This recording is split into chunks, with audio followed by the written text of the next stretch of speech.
오늘 책은 무의미의 축제라는 책입니다. 여러분들 제목이 좀 어렵죠? 제목이 도대체 뭐라고 하는지 모르겠고 무의미의 축제라는 책입니다. 이 책의 저자는 밀란 쿤데라라는 분이에요. 이 밀란 쿤데라는요 1929년생이십니다. 나이가 지금 80이 넘으셨는데 책을 쓰셨어요. 밀란 쿤데라 전집은 보통 미음사에서 내거든요. 근데 보통 작가 소개글이라고 하면 앞에 뭐 언제 어디에서 태어나서 어떤 이력을 거쳐서 어떤 상을 받았고 이런 사람이다, 그래서 이 책을 냈다라고 나오는데 밀란 쿤데라 소개는 굉장히 심플합니다. 요 맨 앞에 소개가 나오거든요. 체코슬로바키아에서 태어났다. 1975년 프랑스에 정착하였다. 가 소개에 끝입니다. 내가 났는데 무슨 설명이 더 필요하겠어? 내가 밀란 쿤데라야 입니다. 긴 말 필요 없습니다. 그냥 내가 밀란 쿤데라야 끝이에요. 밀란 쿤데라의 제일 유명한 책은 아무래도 참을 수 없는 존재의 가벼움 아니겠습니까? 그 참을 수 없는 존재의 가벼움 이후에 또 많은 책을 냈고, 그 이후에 마지막 책을 내고 마지막 장편소설을 내고 14년 만에 낸 책이 바로 이 무의미의 축제라는 책이에요. 근데 장편이라고 하기에는 조금 짧아요. 요거밖에 안 돼요. 149페이지 정도밖에 안 됩니다. 짧아. 그래서 이게 뭔가 내가 14년의 공백기를 깨고 이 책을 냈어! 이거 봐! 가 아니라 오랜만에 냈는데 한번 읽어봐! 이렇게 하면서 어깨를 툭툭 치는 듯한 그런 책이에요. 힘이 빡 들어간 게 아니야. 뭔가 갈고 닦아서 더 여유가 넘치고 더 유머러스해진 듯한 느낌으로 책을 냈어요. 좋아요. 누가 봐도 밀란 쿤데라의 책이네 할 정도로 정말 밀란 쿤데라의 문체가 딱 들어가 있고, 밀란 쿤데라 특유의 그 해학적인 유머 코드 있죠? 그런 걸 다 넣어놨어요. 난 너무 좋았어요. 이 밀란 쿤데라 특징이라고 하면 약간 무의미한 장면과 대사, 이어지지 않는 것 같은 장면들이 묘하게 이어지고 전혀 상관없는 것 같은 정말 특별한 사건도 없는 가벼운 일상을 농담처럼 담아내요. 밀란 쿤데라 특징입니다. 그런데 그 안에 자신의 유머 코드도 있고 하고 싶은 말이 마지막에 가면 다 담겨 있어요. 신기한 책이에요. 근데 사실 밀란 쿤데라의 책이 아까 이야기했듯이 문체도 비슷하고 그 해학적인 유머 코드가 또 비슷비슷하기 때문에 농담을 여기에 갖다 붙여도 되게 좋을 것 같아요. 농담이라는 책에다가 무의미의 축제라는 제목을 갖다 붙여도 되고, 참을 수 없는 존재의 가벼움에 무의미의 축제라는 제목을 갖다 붙여도 될 것 같아. 다 비슷비슷하고 그냥 항상 농담, 해학 이런 게 들어가 있기 때문에 전혀 바꿔도 어색함이 없어요. 밀란 쿤데라 특징이에요. 거기서 거기라고 해야 할까? 분명 스토리는 다른데 제목을 바꿔도 전혀 어색하지 않아요. 그리고 일단 이 책을 보면 여러분들 눈이 빠져있어 라고 하면서 놀라시는데, 이 그림을 직접 밀란 쿤데라가 그린 겁니다. 직접 밀란 쿤데라가 그리고 빨간색으로 서명을 직접 한 거예요. 왠지 더 멋있어 보이지 않나요? 자, 알고 보니까 좀 그렇죠? 자, 책의 구성을 봅시다. 책의 구성을 보면요, 밀란 쿤데라예요. 7부 구성입니다. 무조건 7부 구성이에요. 이 책도 요만한 두께의 책도 7부 구성이고요. 이건 참을 수 없는 존재의 가벼움이란 책이거든요. 이만한 두께도 7부 구성입니다. 무조건 7부 구성이에요. 근데 요 7부 구성 속에서도 이제 부제가 많아요. 부제는 한 40개 정도 되는 것 같아. 뭐 한 반 페이지도 부제가 붙어있고, 뭐 3페이지마다 뭐 또 부제가 붙어있고 그래요. 부제가 묘하게 스포이면서도 낚시이면서도 내용을 요약해 놓은 그런 부제입니다. 그래서 줄거리를 이야기하자면요, 줄거리가 없어요. 줄거리가 줄거리 딱히 줄거리랄 건 없고요. 그냥 알랭, 라몽, 샤를, 칼리방 요 4명의 친구와 뭐 나머지 다른 사람들, 다르델로나 뭐 스탈린 이야기도 나오고 칼레인 이야기도 나오는데 요 4명 친구 이야기와 샤를이 이야기하는 스탈린 이야기 이렇게 크게 구성이 됩니다. 이해하시겠죠? 4명의 친구와 스탈린 이야기 이렇게 크게 나뉘는데 처음에는 이 4명의 주인공 중에 한 명인 알랭이라는 남자가 파리의 한 거리를 걷다가 뜬금없이 배꼽티를 보고 배꼽에 꽂혀버립니다. 그러면서 배꼽에 대해서 심사숙고하는 그런 시작이에요. 여러분 시작을 읽어드릴게요. 특이하게 배꼽에 꽂힙니다. 이 사람. 일부 주인공들이 등장한다. 부제 알랭은 배꼽에 대해 곰곰 생각한다. 6월의 어느 날 아침 해가 구름에서 나오고 있었고 알랭은 파리의 거리를 천천히 지나는 중이었다. 아가씨들을 자세히 보니 아주 짧은 티셔츠 차림에 바지는 모두 아슬아슬하게 골반에 걸쳐져서 배꼽이 훤히 드러나 있었다. 그는 거기에 완전히 홀려버렸다.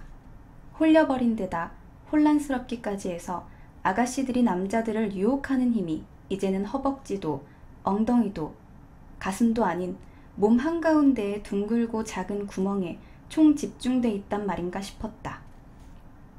그렇게 해서 그는 곰곰이 생각해보게 되었다. 남자가 또는 어떤 시대가 여성의 매력의 중심을 허벅지에 둔다면 이러한 성적 성향의 특성을 어떻게 묘사하고 정의할 것인가? 그는 즉석에서 답을 만들어냈다. 허벅지의 길이는 에로스의 성취로 이어지는 매혹적인 긴 여정. 허벅지가 길어야 하는 게 바로 그래서다. 의 은유적 이미지다. 실제로 성교 중에도 기다란 허벅지는 여자에게 낭만적인 마법을 일으켜 그 여자에게 다가가지 못할 존재로 만들지 않는가 하고 알랭은 생각했다. 만약 남자가 또는 한 시대가 여성의 매력의 중심을 엉덩이에 둔다면 이러한 성적 성향의 특성을 어떻게 묘사하고 정의할 것인가? 그는 즉석에서 답을 만들어냈다. 난폭함, 쾌활함, 표적을 향한 최단 거리의 길, 두짝인 만큼 더 흥분시키는 표적. 만약 남자가 또는 한 시대가 여성의 매력의 중심을 가슴에 둔다면 이러한 성적 성향의 특성을 어떻게 묘사하고 정의할 것인가? 그는 즉석에서 답을 만들어냈다. 여자의 신성화, 예수에게 젖을 먹이는 동정녀 마리아, 여성의 고귀한 사명 앞에 무릎 꿇은 남성. 하지만 몸 한가운데 배꼽에 여성의 매력이 집중되어 있다고 보는 남자 또는 한 시대의 에로티시즘은 어떻게 정의할 것인가? 로 시작이 됩니다. 이 배꼽에 대해서 숙고하면서 시작이 되고 거의 동시에 그 알랭이라는 사람이 배꼽에 대해서 숙고할 때 같은 시간에 두 번째 주인공인 라몽이 따로 등장을 합니다. 라몽은 샤갈전을 보러 가려고 했는데 사람이 너무 많아서 그냥 천천히 공원을 걸으면서 그 무심한 분위기를 즐기고 있었어. 그러다가 다르델로라는 남자를 만납니다. 그리고 다음 장에 또 다르델로가 따로 등장을 하는데 거의 비슷한 순간에 다르델로는 건강검진을 받게 됐어요. 얼마 전에 건강검진을 받았다가 라몽을 만나는 날 건강검진의 결과를 듣는 날이었어요. 그래서 암검진의 결과를 딱 들으러 가면서 내가 암이면 어떡하지? 3주 뒤에 내 생일이 있는데 그러면 이번 내 생일은 죽음과 삶을 동시에 축하하는 파티가 되겠구나 라고 생각을 하면서 암이면 어떡하지라는 걱정을 하고 이제 병원을 갔는데 다행히도 암이 아니라는 이야기를 듣습니다. 그리고 기분이 좋아져서 근처 공원을 걷다가 라몽을 만나요. 둘은 옛 직장 동료 사이입니다. 그렇게 뭐 옛 직장 동료끼리 만나서 무슨 뭐 대단한 이야기를 하겠어요. 뭐 누구 부인이 어쨌다더라 뭐 쓸모없는 이야기를 늘어놓다가 다르델로가 3주 뒤에 생일 파티를 연다는 이야기를 해요. 그래서 이제 라몽이 즐겁게 사시는 것 같네요 라고 이야기를 합니다. 그런데 다르델로가 갑자기 이상하게 이 말이 마음에 들지 않아요. 뭔가 즐겁게 산다는 말이 너무 수틀리는 거야. 그래서 사실 저 암에 걸렸습니다 라고 거짓말을 해요. 자, 이 부분을 읽어줄게요. 그 순간 다르델로는 라몽의 눈동자에 비친 자신의 얼굴을 보았다. 이미 나이든 얼굴. 하지만 여전히 잘생기고 슬픔이 어린, 그래서 더 매력적이 된 얼굴. 그는 슬픔에 잠긴 이 잘생긴 남자에게 곧 생일이 다가온다는 생각을 했고, 그러다 보니 병원에 가기 전에 떠올랐던 아이디어, 탄생과 죽음을 동시에 기념하는 이중 축하 파티, 그 멋진 아이디어가 다시 기억났다. 라몽의 눈에 비친 자기 모습을 계속 들여다보다가 그는 아주 차분하고 온화한 목소리로 암이라네요 했다. 근데 바로 다음 챕터의 부제목이 설명할 수 없는 거짓말, 설명할 수 없는 웃음이에요. 그러니까 설명할 수 없다라는 걸 전제에 두고 다음 챕터가 진행이 됩니다. 다르델로라는 인물은 자기가 암일지도 모른다는 공포심을 가지고 있다가 암이 아니라는 이야기를 듣고 너무 기분이 좋아서 공원에 나왔다가 옛 동료 라몽을 만났죠. 근데 라몽이 즐거워 보이시네요라는 그 말에 기분이 나쁜 거야. 왜 자기가 거짓말을 했는지 잘 몰라. 본인도 잘 몰라요. 하지만 이런 특성의 사람들이 있죠. 다음을 보면, 이거 잠깐 읽어줄게요. 다르델로 역시 자기 자신에게 곧바로 이 질문을 던졌으나 답을 모르기는 마찬가지였다. 거짓말을 했다고 부끄러웠던 것은 아니었다. 그가 의아했던 것은 그 거짓말을 왜 했는지 자기도 모른다는 점이었다. 거짓말을 한다는 건 보통 누구를 속이거나 어떤 이득을 얻기 위해서다. 그런데 생기지도 않은 암을 꾸며내서 대체 무엇을 얻을 수 있단 말인가? 자기 거짓말에 아무런 의미가 없다는 생각을 하다 보니 이상하게도 그는 웃음을 참을 수 없었다. 이 웃음 역시 이해가 불가능했다. 그는 왜 웃었을까?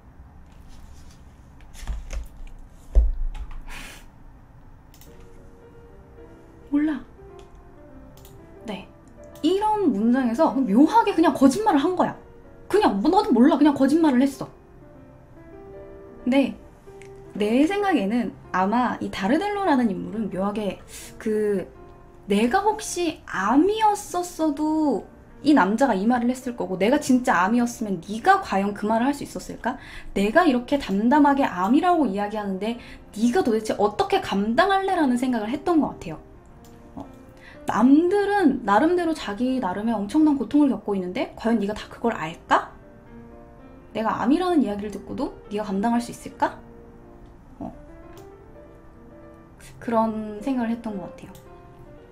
이 다르델로라는 인물 자체가 자기한테 되게 많은 의미를 부여하는 사람이에요. 자기 인생은 의미가 있고 비장한 죽음을 맞이하고 싶은 거야. 그래서 탄생과 죽음을 축하하는 이중 축하 파티가 된 거죠. 나는 암에 걸렸지만 나는 이것을 담담하게 받아들이는 자세가 되어 있다. 이런 식으로. 아까 이야기했듯이 다르델로는 거짓말을 할 때 라몽의 눈을 보고 눈동자에 비친 자기 모습을 봅니다. 그리고 그 직후에 거짓말을 하죠. 타인에게 비춰진 자기 이미지가 더 중요하고, 내가 암이라는 이야기를 초연하게 이야기하면서 난 어떤 투쟁을 하고 있다.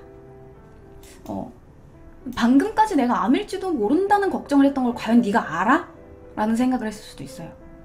그렇기 때문에 이 다르델로는 그냥 무의식 중에 거짓말을 해버립니다. 그리고 그 이후에 계속해서 그 거짓말을 철회할 수 없으니까 그냥 자기는 계속 암이라고 거짓말을 하는 거야. 근데 이거랑 비슷한 게 데미안에 있죠. 데미안에 그냥 자기 친구한테 그냥 나도 거짓말을 하고 싶어서 나는 사과를 한 포대나 훔쳤어 라고 이야기하고 그 이후에 감당을 못하는 장면이 나오죠. 계속 그 거짓말에 자기가 꼬리가 잡혀서 다른 친구한테 계속 돈을 뜯기고 하는 그런 식으로. 몰라, 그냥 이 친구는 그냥 거짓말을 한 거예요. 자, 하지만 이 결과적으로 이러한 거짓말 때문에 그동안 다르델로를 좋아하지 않았던 라몽은 다르델로를 어느 정도 좀 좋아하는 계기가 됩니다. 그냥 거짓말일 뿐이었는데 다른 사람의 호감을 사요. 이 라몽이라는 인물은 자기 친구인 샤르를 찾아가서 다르델로에 대한 이야기를 하고 다르델로에게 호감을 갖게 되면서 이 카클리크라는 인물과 다르델로라는 인물에 대해서 이야기를 해요. 근데 이 다르델로라는 인물은 늘 주의를 집중하게 만드는 스타일이에요. 주의를 집중하고 뭔가 유머를 딱 던졌을 때 다른 사람이 이렇게 반응을 쫙 보면서 빰! 터지면 막 사람들이 막 하면 막 웃으면 거기에서 되게 뿌듯함을 느끼고 모든 사건에서 의미를 찾는 인물이에요. 여자들을 뭐 좋아하더라도 뭔가 여자들과 함께 막 여자들을 웃게 만들어서 내가 이 여자들과 함께 같이 나가리라 이런 생각을 하는 인물인데, 카클리크라는 인물은 다르델로랑 반대예요. 카클리크라는 인물은 그냥 끊임없이 뭐라 막 혼자 막 휘파람처럼 뭐라 혼자 중얼중얼 거려요. 아무도 주의를 기울이지 않는 사람이에요. 그러나 그렇기 때문에 여자들과 함께 결국 나가는 건 카클리크예요. 이해가 안 되죠? 자, 이해가 되도록 읽어드리겠습니다. 신비감이 아닙니다. 부담을 덜어주는 거예요. 자, 쓸데없기만 한 게 아니야. 해롭다니까. 뛰어난 남자가 여자를 유혹하려고 할 때면 그 여자는 경쟁 관계에 들어갔다고 느끼게 돼. 자기도 뛰어나야만 할 것 같거든. 버티지 않고 바로 자기를 내주면 안 될 것 같은 거지. 그런데 그냥 보잘것없다는 건 여자를 자유롭게 해줘. 조심하지 않아도 되게 해주는 거야. 재치 있어야 할 필요도 전혀 없어. 여자가 마음을 탁 놓게 만들고, 그러니 접근이 쉬워지지. 아, 이쯤 하자. 다르델로를 만나면 보잘것없는 인물이 아니라 나르키소스를 상대하게 될 거야. 이 말의 정확한 의미에 주의해야 해. 나르키소스라는 건 거만한 사람이라는 게 아니야. 거만한 사람은 다른 이들을 무시하지. 낮게 평가해. 나르키소스는 과대평가하는데, 왜냐하면 다른 사람 눈에 비친 자기 모습을 관찰하고 더 멋있게 만들고 싶어 하거든. 그러니까 그는 자기의 모든 거울들에 친절하게 신경을 쓰는 거지. 너희 둘한테 중요한 건 바로 이거야. 그 사람이 친절하다는 거. 물론 나한테 그 사람은 무엇보다 선물이지. 그런데 그 사람하고 나도 뭔가 좀 변했어. 그 사람이 심각한 병에 걸렸다는 걸 알았거든. 그때부터 좀 다르게 보이네.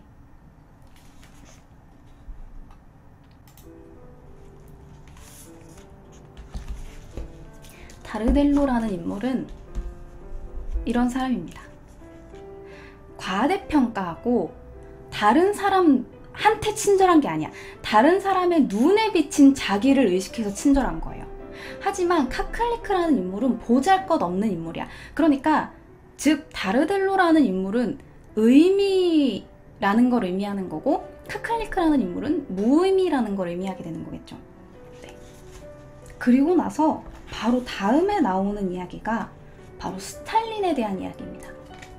샤를이 주인에게서 받았다라고 이야기하는 한 책에 24마리 자곳의 이야기가 나와요. 그러면 스탈린 이야기가 등장을 하는데, 이 샤를이 들고 있던 책이 뭐냐면 후르쇼프의 회고록이라는 책입니다. 근데 여기서 이 샤를이 주인한테 받았어. 주인이 밑줄도 쳐줬다라고 이야기하는데, 나는 처음에 주인이 뭐지? 이 샤를이 뭐 이렇게 가정부인가?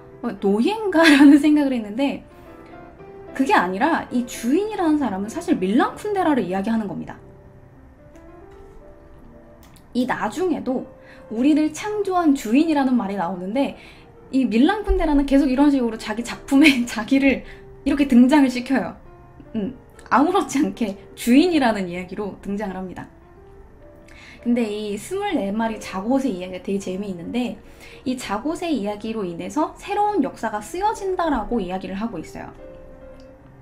근데 아마 많은 분들이 이 24마리 자곳의 이야기가 나오면서 당황하셨을 거예요. 이때부터 아마 이 책에 좀 재미를 못 느끼지 않았을까라고 생각을 하는데, 왜냐하면 너무 뜬금없이 자곳의 이야기가 나오거든. 이 부분도 한번 읽어줄게요. 되게 난 재밌게 읽었거든요. 이 24마리 자고새라는 부제 부분입니다. 스탈린은 고단한 긴 하루를 보낸 후 잠시 협력자들과 같이 머물며 소소한 자기 이야기를 들려주길 즐겼다.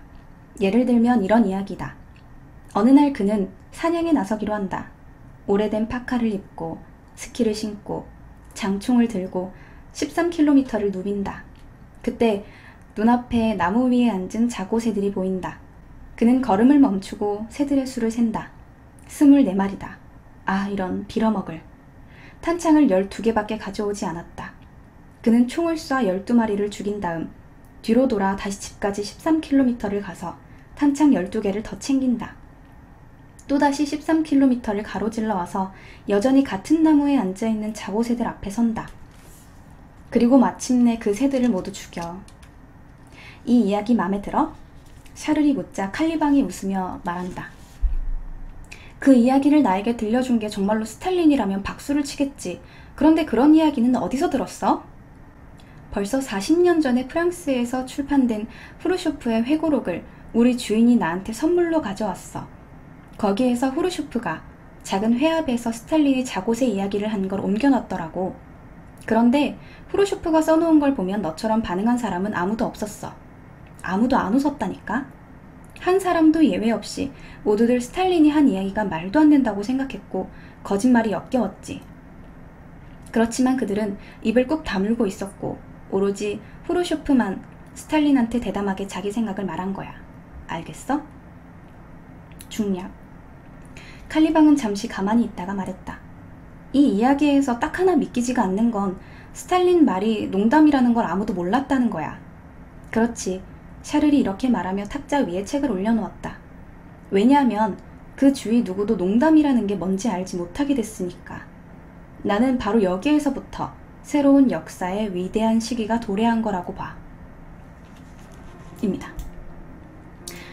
이 스탈린이라는 인물이 절대 권력을 누리고 있을 때 형식적이지만 일단 동료잖아요. 동료들 앞에서 농담을 하는데 내가 뭐 사냥 좋아하는 거 알잖아. 내가 뭐 엽총을 들고 막 자고새를 쐈는데 거기 24마리가 앉아있는 거야. 근데 내가 탄창을 12개밖에 안 가져왔네. 근데 내가 13km를 다시 가서 다시 그 12마리 새를 잡아 쏴서 죽였다니까?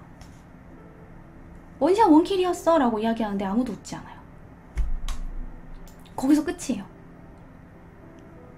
농담이 통하지 않아. 농담이 안 통하니까 다들 이제 거기서는 싸늘하게 있다가 나중에 다른 이제 화장실로 가서 뒷담화를 합니다. 스탈린 뒷담화를 하는데 여기서 웃긴 게 뭐였냐면 다들 간부들한테는 개인 소변기가 있어. 뭐 꽃 모양이 그려져 있고 뭐 각자 이렇게 소변기가 있는데 거기에 이렇게 일렬로 쫙 자고새들처럼 쫙 서가지고 스탈린한테 심한 욕을 하는 거야. 너무 거짓말도 너무 터무니없지 않아? 막 이렇게 하면서 막 욕을 하는 거야. 이 부분이 나는 되게 웃겼어요. 대변혁이 이제 거기서 시작됐다고 하는데 왜 대변혁인가 하면 전체주의잖아요. 스탈린이 만든 농담이 통하지 않는 사회, 이데올로기적인 사회, 스탈린의 절대 권력. 그러니까 스탈린이 농담을 하는데도 자기가 만든 세계에서는 농담이 통하지 않는 거야. 농담이라는 건 상대방의 전제하에 이게 농담이 되는 거잖아요. 난 이제 농담을 할 거다. 농담이라는 거 알지? 그리고 상대방도 그래 농담인 거 알지라고 서로 간에 합의하에 농담이라는 걸 해야 되는데 일방적으로 상대방한테 다른 이야기하는 거, 아예 없는 이야기를 지어낸다는 건 거짓말인 거지. 상대방은 모르는 상태에서 나만 혼자 일방적으로 지어낸 이야기를 한다는 건 거짓말인 거잖아요. 그러니까 이 소설에서 이 스탈린이 농담을 하는데 서로 간에 합의는 안 된 거야. 그러니까 그 자기가 만든 세계에서 자기가 농담을 하는데 그 농담을 자기밖에 웃지 않아요. 다른 사람은 아무도 몰라. 그 농담을 받아들이기에는 너무 병적인 사회라는 거죠. 그런 사회가 이제 얼마나 우스꽝스러운가 라는 걸 말하는 게 이제 이 에피소드입니다. 자, 그러면서 이제 이 전체주의에 대해서 비판을 하는 게 이제 이 밀란 쿤데라의 시점이고요. 이 스탈린 이야기에서 다시 돌아와서 내 주인공 이야기를 하면 결국 다르델로는 생일 파티를 엽니다. 그 생일 파티를 열어서 내 친구 중에 2명이 케이터링 같은 거 있잖아요. 이렇게 파티에서 서빙하는 종업원 역할처럼 이제 나오는데 이제 거기서 나오는 뒤에 이어지는 이야기들이 많아요. 근데 여기에서 되게 중점적으로 크게 사건이 4개다라고 꼽는 게 아까 이야기했던 자고새 이야기, 그리고 알랭의 배꼽과 관련된 이야기, 그리고 가짜 파키스타너 이야기, 그리고 다르델로의 아까 암에 걸렸다고 한 거짓말, 이거예요. 근데 요 배꼽에 대한 이야기가 또 뒤에 나와요. 사실 알랭은 배꼽에 대한 걸 성적으로 다가섰는데 예전에 알랭한테는 배꼽에 대한 좋지 않은 기억이 있어요. 엄마와 관련된 좋지 않은 기억이 있는데 예전에 엄마가 자기의 존재를 부정하고 자기를 낳고 버리고 떠났어. 그러면서 엄마가 자기를 경멸하면서 배꼽을 꾹 누르고 간 거야. 자, 읽어줄게요. 그때 그는 10살이었다. 아버지와 그가 단둘이 정원과 수영장이 딸린 빌라를 빌려 휴가를 보내고 있었다. 수년간의 부재 후 처음으로 그녀가 그들을 찾아왔다. 그녀와 그녀의 전남편은 빌라에 틀어박혀 있었다. 그래서 반경 1km까지 숨막힐 듯한 공기가 감돌았다. 그녀가 얼마나 머물렀을까? 한두 시간? 알랭이 수영장에서 혼자 놀려고 해봤던 그 한두 시간을 넘지는 않았을 것이다.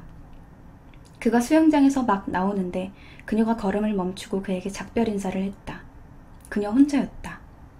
서로 무슨 말을 했는지는 다 잊었지만 어느 순간 하나, 구체적이며 정확하게 각인된 한 순간만은 그의 기억에 단단히 자리 잡았다. 의자에 앉은 그녀가 아들의 배꼽을 뚫어지게 바라본 그 순간. 그는 그 시선이 아직도 배에 느껴진다. 이해하기 힘든 시선. 그 시선에는 어딘가 설명할 수 없게 연민과 경멸이 한데 섞여 있는 것 같았다. 어머니 입술이 미소, 연민과 경멸의 미소의 형태를 띄었고 잠시 후 그녀는 의자에 앉은 채 그에게 몸을 기울여 검지로 배꼽을 건드렸다. 그리고는 얼른 자리에서 일어나 그의 뺨에 입을 맞추고 정말로 입을 맞췄던가? 아마도. 하지만 그는 확신이 없다. 떠나갔다. 그리고 그는 그녀를 다시는 보지 못했다.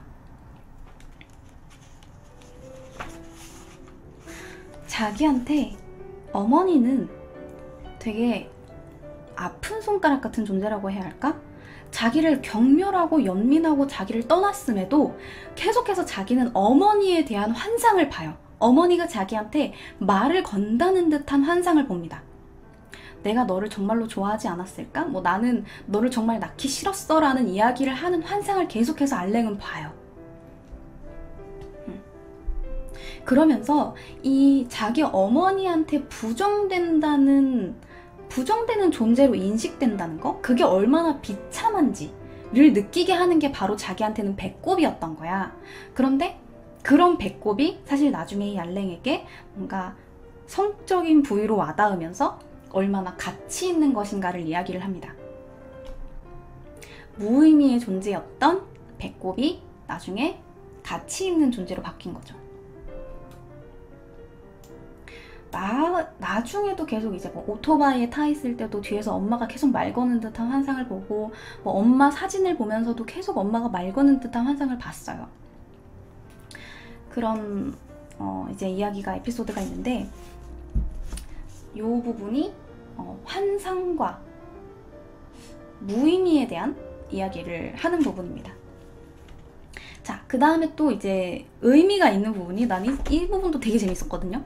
또 스탈린 이야기가 나와요. 이 스탈린 이야기는 되게 많이 나오는데 나는 이 스탈린 이야기가 거의 지어낸 것 같은 생각이 들 정도로 이 무의미의 축제에 되게 이야기가 잘 녹아 있어요.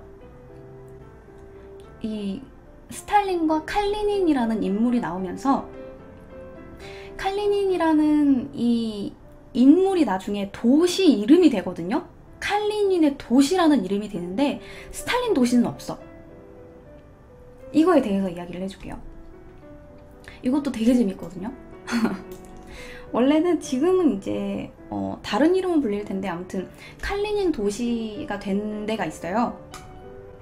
근데 이 칼리닌 도시라고 왜 이름이 붙었나? 이 칼리닌 도시에는 임마누엘 칸트가 태어나서 죽을 때까지 산 곳이고, 그 당시에는 대단한 스탈린이라는 인물이 같이 살아 있었는데 왜 하필이면 우리 기억에도 없는 이 칼리닌이라는 인물을 따서 도시 이름을 지은 걸까입니다.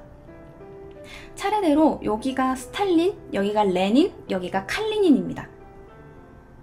그러니까 칸트와 스탈린이라는 엄청난 의미를 가진 인물보다는 이 칼리닌이라는 무의미의 존재가 더 이제 나중에 부각이 된 거죠.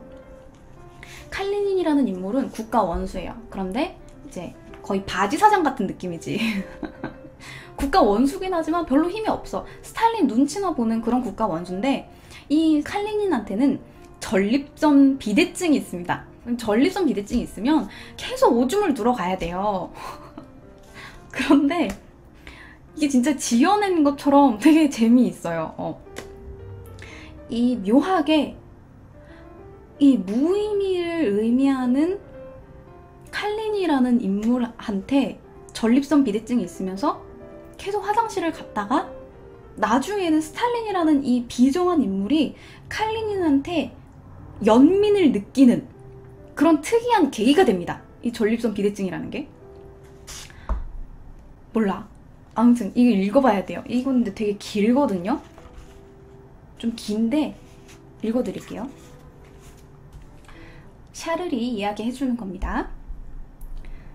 아무런 실질적 힘도 없던 사람, 아무 죄 없는 가여운 꼭두각시, 그러면서도 오랫동안 소비에트 연방 최고의회 의장, 그러니까 의전상 국가 원수였던 사람. 사진을 본 적이 있는데 엉성하게 재단된 윗도리 차림에 턱수염이 뾰족하게 난 나이든 노동자 투사야. 그런데 칼리니는 그때 이미 나이가 많아서 전립샘이 비대해져 있었기 때문에 뻔질나게 오줌을 누러가야 했어.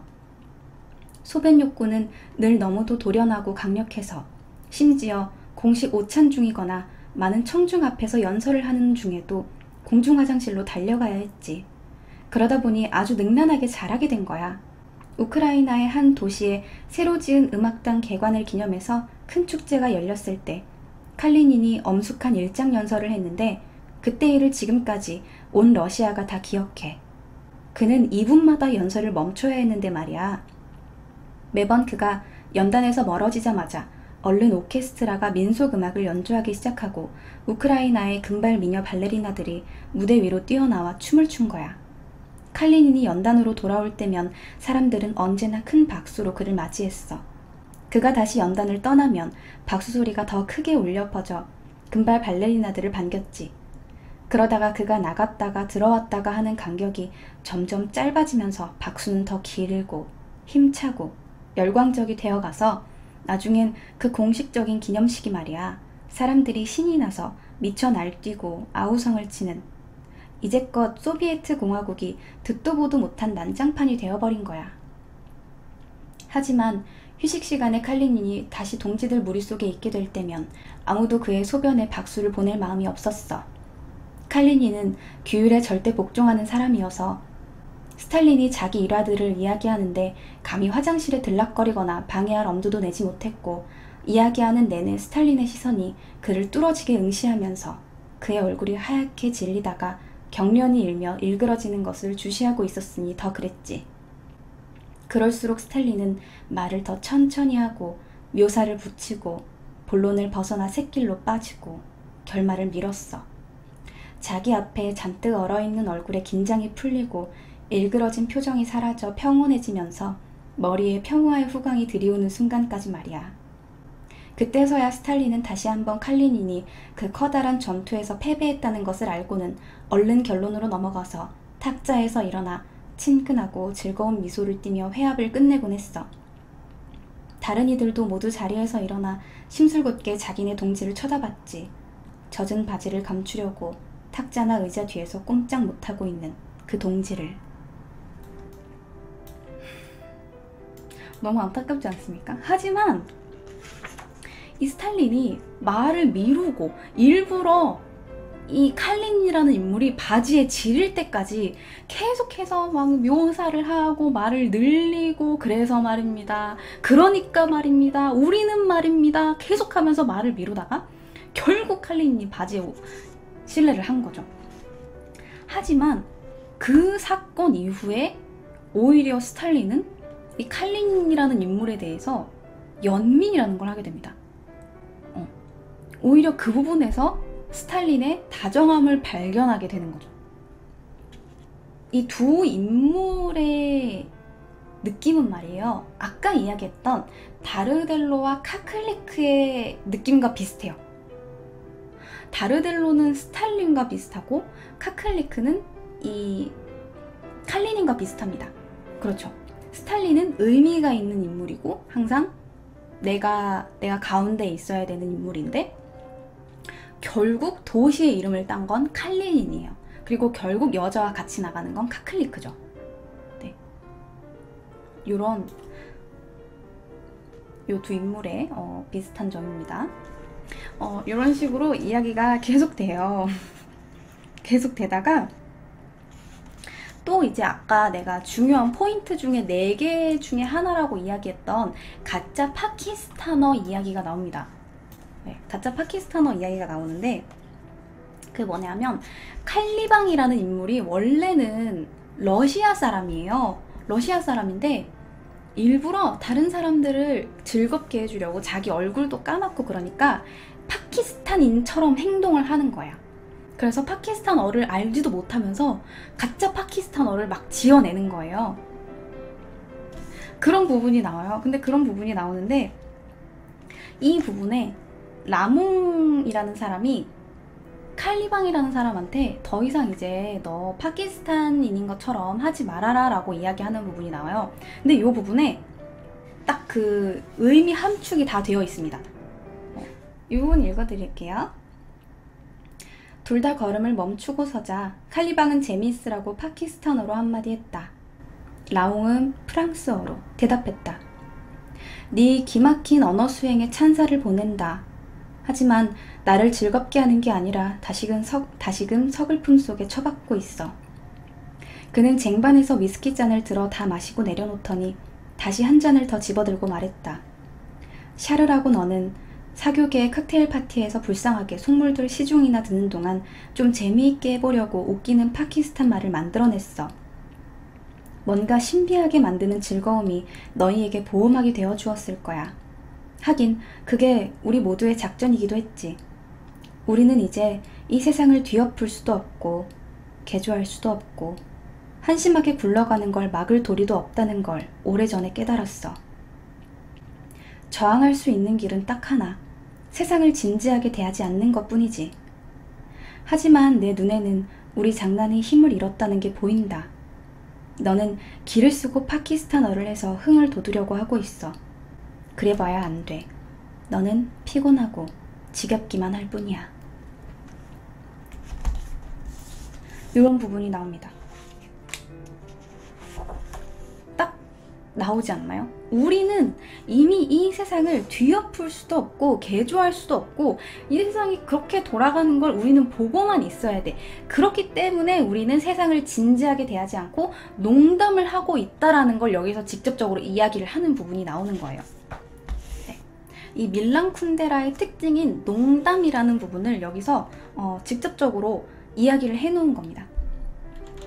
자, 그래서 요 농담을 하는 부분이 나오는데 특이하게도 요 농담이라는 부분에서 이 인물들의 대비되는 관계가 잘 보입니다. 보면 아까 스탈린은 농담으로 했는데 아무도 농담으로 받아들이지 않고 거짓말을 하죠. 진담으로 받아들인 거예요. 진짜로.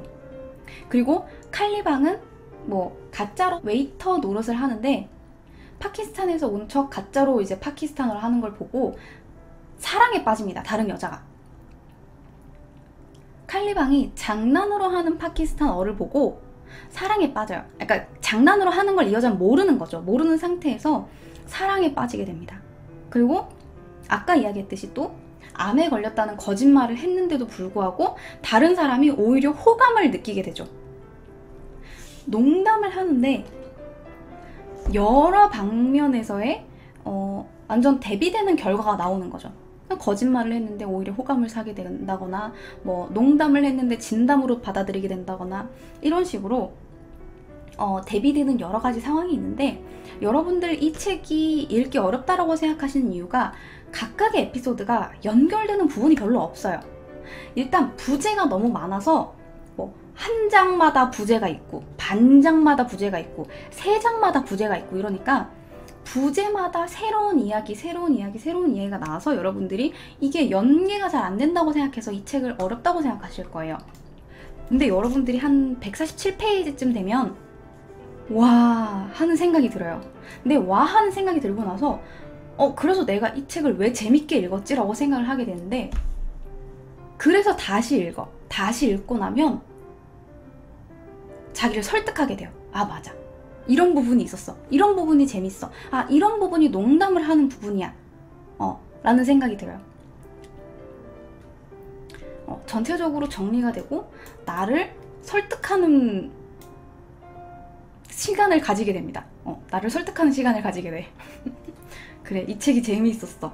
그래, 이 책에는 이런 부분이 나왔지. 그래서 내가 재밌다고 생각하는 거야. 라고 하면서 뭔가 나를 설득하는 시간을 갖게 됩니다. 아무튼 이 책은 149페이지 정도밖에 안 되는데, 이런 식으로 이제 중간중간에 에피소드가 나오고 그 이후에 마치 이게 영화로 나오면 되게 재밌을 것처럼 이렇게 눈에 보이는 듯한 장면들이 나와요. 온데 울려 퍼지는 주먹에 탁자를 내리치는 소리, 쾅! 천사들의 추락, 천사가 추락을 하고 오래된 아르마냐크가 바닥에 흐릅니다. 뭔가 꽝꽝꽝꽝꽝 추락하고 나서 한 여자가 잠에서 탁 깨요. 영화로 만들면 되게 재미있을 것 같아요. 근데 누군가 책상을 내리친다, 꽝! 천사들이 떨어진다, 꽝! 아르마냐크가 떨어진다, 꽝! 그 다음에 한 여자가 딱 깬 다음에 아르마냐크가 떨어진 그 장면에서 알랭에게 사과하는 장면이 나와요. 이 알랭이라는 인물은 섬세한 아버지와 비정한 어머니 사이에서 자기는 사과를 하는 인물이 되었다라고 생각을 해요. 계속해서 사과를 합니다. 어머니의 환상을 보면서 어머니는 나한테 이렇게 이야기했을 거야. 어머니랑 대화를 주고받으면서 갑자기 어머니의 환상을 봐요. 이 사람이 뭔가 자기를 가졌을 때 어머니가 자살 시도를 했다. 자살 시도를 했는데 자기를 구하러 온 남자를 오히려 죽이고, 이 여자는 결국 자살을 포기하고 차를 타고 집에 가서 자기 안에 있는 이방인이 밖으로 나오길 기다렸고, 이러면서 계속 상상을 해요. 자기 엄마에 대한 상상을 하다가 갑자기 어떤 여자랑 쾅 하고 어깨를 부딪힙니다. 근데 어깨를 부딪히고 나서 너무 무의식 중에 이 알랭이라는 남자는 또 사과하는 거야. 죄송합니다. 이렇게 사과를 하는데 그 여자는 뭐야 이 병신 이러면서 지나가요. 자기는 사과를 했는데 이 여자는 욕설을 하고 지나갑니다. 하지만 이 알랭이라는 인물은 사과를 하는 거에 대해서 좋게 생각해요. 다른 친구가 야 그러니까 사과를 하면 안 된다니까, 사과를 하면 다른 사람이 자기를 몰아붙일 계기를 주게 되는 거라고, 야 사과하지 마 라고 이야기를 하는데, 오히려 알랭은 이렇게 이야기해요. 그렇지만 모두가 사과를 하고 사과로 점철된 세상이 난 더 좋다고 생각해 라고 이야기를 해요. 그리고 결국 나 땀이 나가지고, 그리고 결국 자기 환상 속에 있는 어머니가 결국 자기한테 사과를 하는 환상을 봅니다. 그리고 오히려 또 알랭은 거기서 다시 엄마한테 사과를 하죠.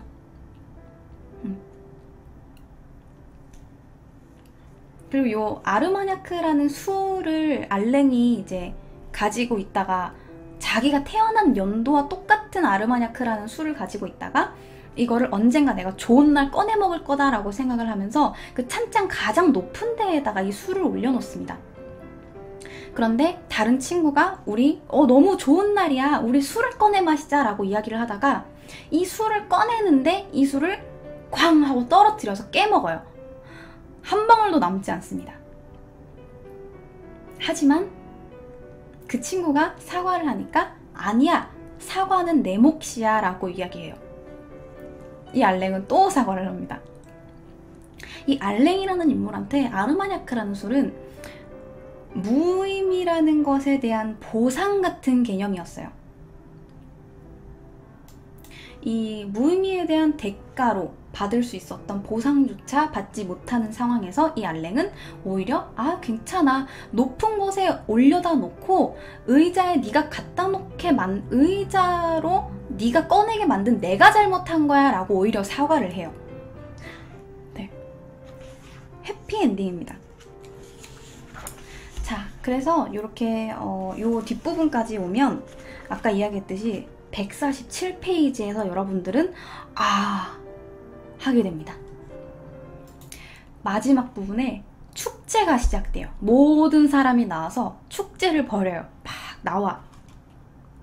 모두가 이제 막 춤을 추고 뭐 연극 무대 뭐 다 나와서 축제를 벌이는데 거기에서 이제 이 대단한 장면이 나옵니다. 자, 이 부분이 이제 마지막이에요. 읽어드릴게요. 다르델로, 오래전부터 말해주고 싶은 게 하나 있어요. 하찮고 의미 없다는 것의 가치에 대해서죠. 그 당시에 나는 무엇보다 당신과 여자들의 관계를 생각했어요. 당신에게 카클리크 이야기를 해주고 싶었죠. 아주 친한 친구인데 당신은 몰라요. 그래요. 넘어갑시다. 이제 나한테 하찮고 의미 없다는 것은 그때와는 완전히 다르게 더 강력하고 더 의미심장하게 보여요.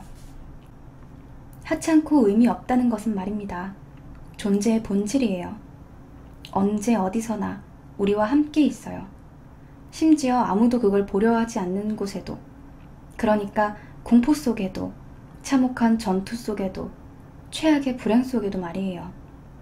그렇게 극적인 상황에서 그걸 인정하려면, 그리고 그걸 무의미라는 이름대로 부르려면 대체로 용기가 필요하죠. 하지만 단지 그것을 인정하는 것만이 문제가 아니고 사랑해야 해요. 사랑하는 법을 배워야 해요. 여기, 이 공원에, 우리 앞에 무의미는 절대적으로 명백하게, 절대적으로 무구하게, 절대적으로 아름답게 존재하고 있어요. 그래요, 아름답게요. 바로 당신 입으로 완벽한, 그리고 전혀 쓸모없는 공연. 이유도 모른 채 까르르 웃는 아이들. 아름답지 않나요? 했던 것처럼 말입니다. 들이마셔봐요, 다르델로. 우리를 둘러싸고 있는 이 무의미를 들이마셔봐요. 그것은 지혜의 열쇠이고 좋은 기분의 열쇠이며 바로 그때 까지. 바로 그때 다음에는 무슨 상황이 올까요? 그러니까 여러분들이 책을 보시면 바로 그때 다음에 뭐가 나오는지 이제 알겠죠? 이 책을 뭔가 내가 삶에 대해서 너무 막 무미건조해질 때쯤, 뭔가 너무 막 일상에 과열돼서 지칠 때쯤 이 책을 읽으면 해탈하게 돼요. 이렇게 내려놓게 돼요. 모든 것에 권태를 느끼고 내가 막 이걸 살아서 뭐해, 모든 건 의미가 없어, 막 이렇게 생각할 때쯤 정신 차려! 이렇게 해주는 책인 것 같아요. 그래서 나는 언제 읽어도 이 책은 진짜 재밌는 것 같아요. 아무튼 오늘은 이렇게 무의미의 축제라는 책에 대해서 알아봤는데 너무 어렵다고만 생각하지 마시고요. 한번 가볍게 끝까지 읽어보시고 다시 한번 읽어보는 것도 좋을 것 같아요. 다시 한번 읽어봤을 때 이런 이야기를 던지고 싶었구나 라는 게 눈에 보여요. 밀란 쿤데라 책이 원래 그래요. 그러니까 이 책은 짧으니까 2번 읽어도 괜찮아질 것 같습니다. 자, 그러면 오늘 이렇게 컨텐츠 정리를